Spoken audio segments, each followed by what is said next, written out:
Hi, guys, and welcome to Pennies with a Purpose. Today's topic is things to consider when budgeting.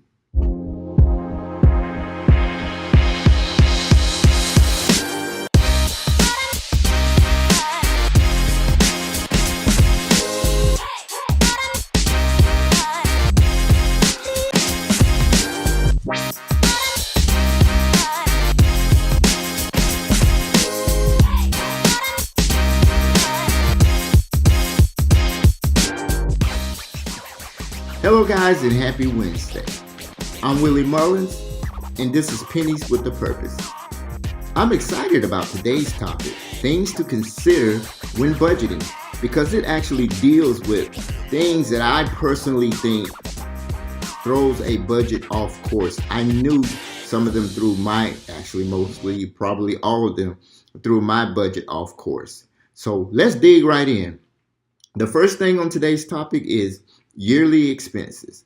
Things like car taxes or car insurance or things like subscriptions that we may subscribe to that we need to pay on yearly.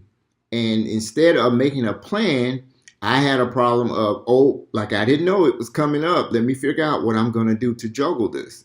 So the suggestion here, the advice here is take all of those plans, lump sum them together, and do a division of 12 and create yourself a monthly payment toward those plans. And this way, you'll be able to handle them as they come up. Now, it may not work initially, but you may have your biggest expense in front. So you may need to kind of put a little savings together to get it started. But once it's started and once it's rolling, it'll be so much better than trying to handle these things when they come up at that time of the year. The number two thing that I'd like to talk about is holidays. The thing that we never know comes up the same time every year. Christmas is at a different time. Mother's Day is at a different time. It is not. They're always the same time every year, and we need to prepare.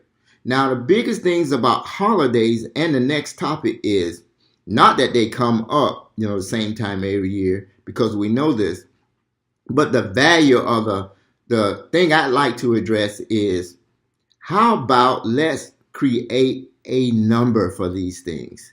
If Christmas is coming and you have 3 kids, decide how much do I want to spend on each child. Now, I will tell you, I sympathize with you guys. When I was a child, my mom had to worry about maybe getting me a plastic G.I. Joe or a Rock'em Sock'em robot or something like that. But you guys have like video games that are $300 and cell phones. I think now cell phones are going from upward to $800, $900. So sorry. But that being said, my advice to you is look at what you can afford, number one. And if you can afford things like that, get it. I think most kids are just happy knowing that you're thinking about them. But you don't want to overextend your budget. And if you know you're going to spend that kind of money, again, just like I said with the yearly expenses, come up with a way to create a payment within a budget. I know a lot of banks, a lot of credit unions have a Christmas savings plan. So find out that number. If you determine you're going to spend $500 on each child, all right, that's $1,500. Divide that by 12 and start that savings. Start that savings maybe in October or November. You don't want to start it in December because you want to get the money out to get the gifts before it's time for Christmas. So work on that. Think about that. That's my suggestion for those things. Holidays, Mother's Day. Decide how much am I going to spend on my mom or my mother-in-law? How much am I going to spend on a gift for each person? And that way you'll know you won't have to go, and this is nice and that's nice, but you can shop within that budget. The next topic that I want to talk about is celebrations. And it comes along just like holidays. They come every year. Some of them come every year. Things like birthdays come every year. Things like anniversaries come every year. Things like maybe a wedding or a baby shower, you never know. But again, whenever you just decide among yourself or between you and your spouse, how much am I going to spend on a friend if they're pregnant, if they have a baby shower? How much am I going to spend on my spouse for anniversary? My niece and I spend $100 a piece on each other for anniversary. So she gets $100 to shop for me. I get $100 to shop for her. Now, if I want to go over that $100, or if she wants to go over that $100, then we reach within our personal funds to take care of that. But we're obligated to, we're not obligated, that's a terrible word. We have decided together that the minimum that we will spend on each other for anniversary is $100 each. Same thing with Valentine's Day.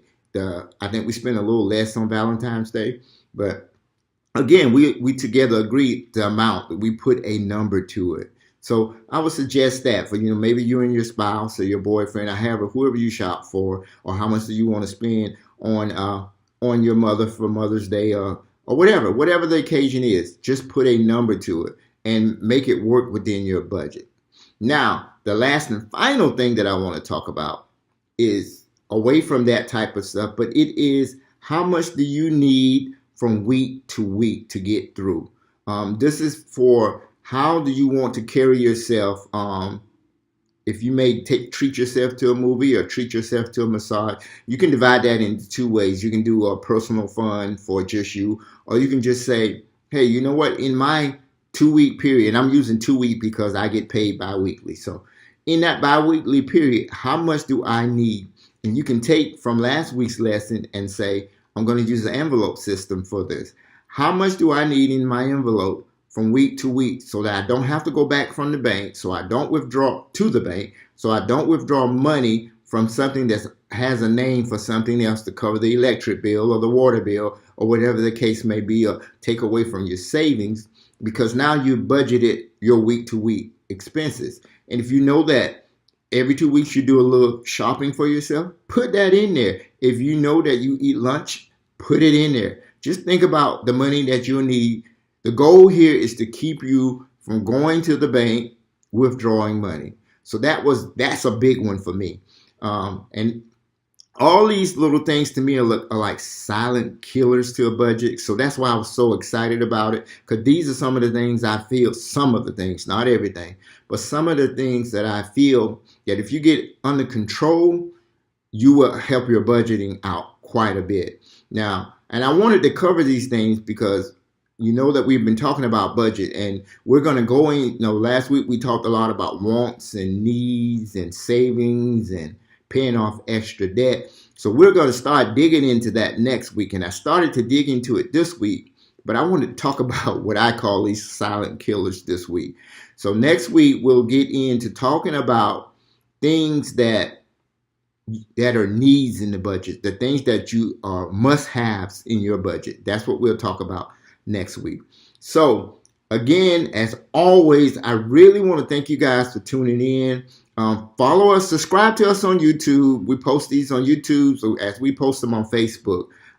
If you want to reach out and suggest something, or you have a question or want to talk to us about anything, you can email us at pennieswithapurpose@gmail.com. If you want to set up a session, you can reach out to us on our website, www.pennieswithapurpose.com. And as always in leaving, we love to tell you, if you don't tell your money where to go, you're going to always wonder where it went. Guys, have a great rest of the week, and we'll see you next week. Take care.